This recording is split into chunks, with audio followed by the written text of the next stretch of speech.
Marvin was a gentleman and a gentleman. I have never known that man ever to raise his voice in all the crazy things that me and my sister did. I do not remember him raising his voice. My mother, a little different story, but my dad never raised his voice. Probably because he didn't have a voice till later on. But he has told me stories about himself in his youth that kind of describes, not only was he gentle to other human beings, but the entire world understood the gentleness and the kindness of this man. He always told a story about when he was a young man walking down a dirt road, and this rabbit come running down the road, chased by a hound. This hound was after this rabbit, and that rabbit jumped right in my dad's arms. Wild rabbit jumped in my father's arms. Even animals knew this man was a haven for every human being and every animal in the world. Another story right along that line. I used to own a Sheltie dog. We had several Shelties in my life, but there was one called Angel that was afraid of human beings. This dog would not come around anybody in our house. We had trouble getting that dog to come near us. Scared to death. It was just a scared, shy, frightened dog. And anybody that came from the outside into my home, that dog would run and hide. The first time my dad visited that home with that dog that never went anywhere, as soon as my dad sat on the couch, that dog came out of hiding, ran across the room and laid down right by his lap. So, when other human beings can't tell about the character of an individual, sometimes animals can, They know who to trust in their life. And he's one of the most trustworthy men that I've ever known. And he set the example for my life. And he set the example for patience and perseverance. And I think maybe his perseverance is maybe stubbornness, who knows? But you never knew it out of the man. But that's why he's still here today. And I treasure this man, and I thank him for being the kind of father that he was. But thank you, Dad, for everything that you've done. He's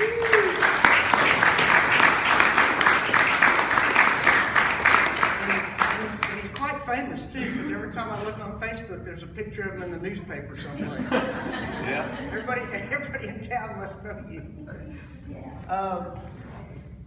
Actually, you've been known to write a few poems, haven't you?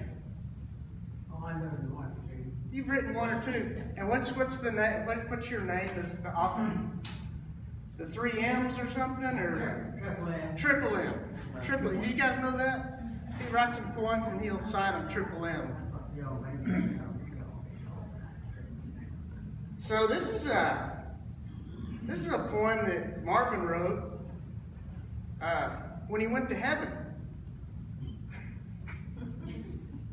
And he goes, it starts off like this. It says, and it's called Marvin's Heaven Poem. He said, I was shocked, confused, bewildered as I entered heaven's door. Not by the beauty of it all, nor the lights or its decor, but it was the folks in heaven who made me sputter and gasp. The thieves, the liars, the sinners, the alcoholics, and the trash. There stood the kid from the 7th grade who swiped my lunch money twice. Next to him was my old neighbor who never said anything nice. Bob, who I always thought was rotting away in hell, was sitting pretty on cloud 9, looking incredibly well. I nudged Jesus. I said, what's the deal? I would love to hear your take. How did all these sinners get up here? God must have made a mistake. And why is everyone so quiet, so somber? Give me a clue. Hush, child, he said. They're all in shock. No one thought they'd be seeing you.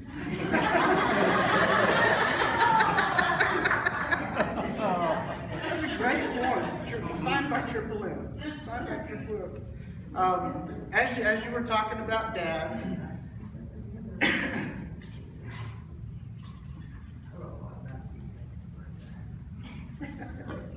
are you apologizing for me?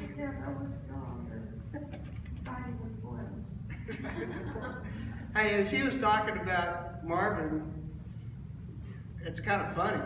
I could say the exact same things about my dad. You know, somebody that's always respected. You said a gentleman. I don't know how many times I've heard that phrase, just known as a gentleman. I was talking to Mom about it one time, and she was saying, you know, your dad, if when he passes away and he wants something on his epitaph, what he would want to put on there was he was a good man. Very simple. And that's really representative of who he is and what people think about him. But I'll give you just a little bit of history of him real quick. Born in 1926, met Mary Lou when he was 19, and she was 11. That's scary. How old were you guys when you started holding hands? 11? I think they were. He took her by the hand, and they were little friends. He was holding a meeting, and I walked down to the place they were living, and he and his friend, and I walked him back to church. Isn't that cool? Holding Isn't that hands. cool? He thought she was a sweetheart, and then when he was 26 and she was 18, they got married. He became a preacher at age 17 at the Boynton Church of Christ in Oklahoma. And I don't have the story exactly right, but I know the preacher got up one. Actually, Dad was going there and would help preach sometimes, or go up and preach every once in a while as a young teenager. And one time the preacher got up and said he was no longer going to be the preacher, and introduced the new preacher as Dad. And that was the first time Dad ever heard about it. So he was the preacher at age 17, and continued preaching for the rest of his life, the last 72 years, and he's now 90. He coached the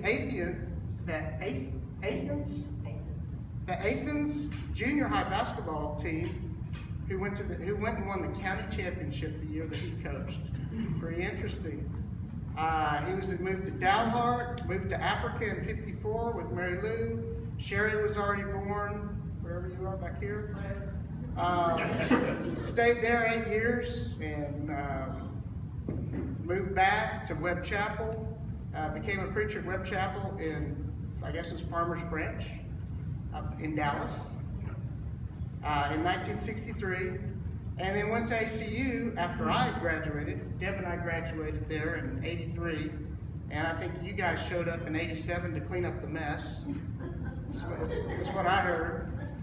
The sad thing is, my mom and dad did go to ACU, moved to Abilene after Deb and I graduated.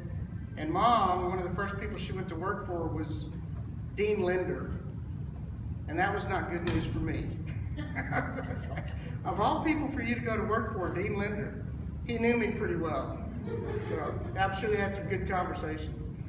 But Dad ended up getting his master's in gerontology in 1995. And then last year moved in with Sherry and Howard. So they've moved in with Sherry and Howard now. So they've been there about a year and a half, and he had his 90th birthday in February. And we asked him what he wanted to do. He said, I want to go back to Abilene and see my friends. So we all went back to Abilene to see his friends. And I've got a couple of letters that I just wanted to read real quick and kind of tell you a little bit what other people think of Dad. Doug McSwain, who is one of my cousins, who some of you may know, he said, unfortunately, we cannot make time to attend Uncle Joe's birthday party, but I do want to respond to your email. All my life, I've held the deepest respect and admiration for him. He is a model for all of us, and it showed the grace of God, the way he responds to us and others. I've learned a great deal from him over the years, how to be compassionate and understanding. I could always talk to him, and no matter what I said, he provided advice without condemnation, never ignoring his strong belief of our faith and giving advice consistent with his commitment to the Bible, how Christ-like he is. As I aged, I always felt he was someone I could go to if I needed advice. What a resource. We live this life being conformed to the image of our Lord. I am not always sure as to what that looks like, but I'm sure Uncle Joe provides that good example for me. I hope to be like him someday. I know what he would say, strive to be like our Savior, not me. He is right, but it helps to have a guiding light on this earth just like Joe. Preacher, missionary, husband, father, brother, servant of the Lord, what more can be said? When we lost our son, I was reminded of how he responded when he lost his son, Joe Bird.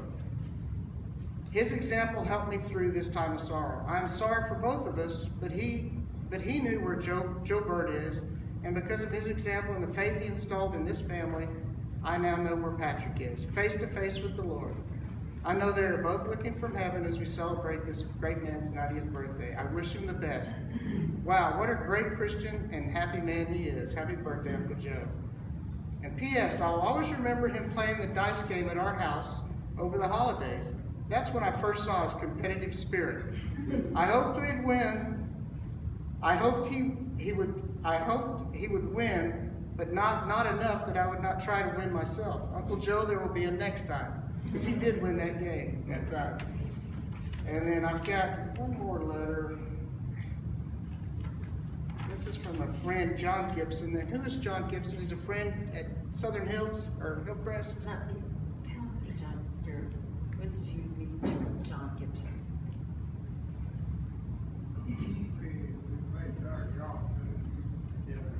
In Abilene? In Abilene. This was a good friend of Dad's, and he writes this short letter, and it tells kind of a funny story. He says, I'm wishing Joe a very happy birthday. I have long admired and appreciated him for his ever so meek and humble spirit and his great ability to preach the gospel. One of my favorite stories was told to me by John Maples, a preacher, when they were in South Africa together. In contrast to your father's quietness, John could be somewhat bold, loud, and overpowering. It seems like there was a story that an apostle of the Mormon faith was confronted by John and was challenged about being an apostle.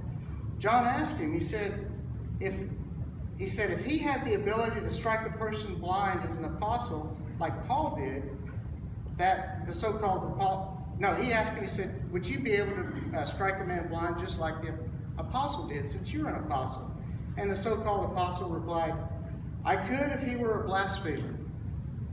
So John then proceeded to call Joseph Smith a cloven-footed impostor, and then said, is that blaspheming to the apostle? And the man replied, said, yes, it is blaspheming. And John said, well, if it's blaspheming, then strike me down. As there was a pause, Joe in a quiet voice said, yes, strike him blind. I'll lead him home. I'll always cherish the friendship between you, your father, and myself. I hope him and wish him the best of days. But I wanted to read those stories because those are the kind of stories I've heard all my life from different people talk about how meek and gentle he is. And I have friends that I'll run into from college, and they've ended up meeting together in Abilene or living together in Abilene or knowing my dad and mom somewhere, and they'll talk about anytime there was times of trouble, Dad and Mom were always there. If somebody was sick in the hospital, Dad was there. If it was late at night, if it was a weekend, Dad was there. And I think that's just, one of the greatest examples you can have. And as you said, Marvin never raised his voice. I don't know where, Dad was the same way. And, growing up with Mom and Dad, I never heard them argue, fuss, or fight the whole time that I was there. Now, they may do that now, but when I was there, Dad's going, yeah, we did it, and we have it out now. A lot of pent up frustration there. but anyway, I think that's just a valiant and cherished example that we have. And so to Marvin and Joe McKissick, we want to wish you the best and give them a round of applause.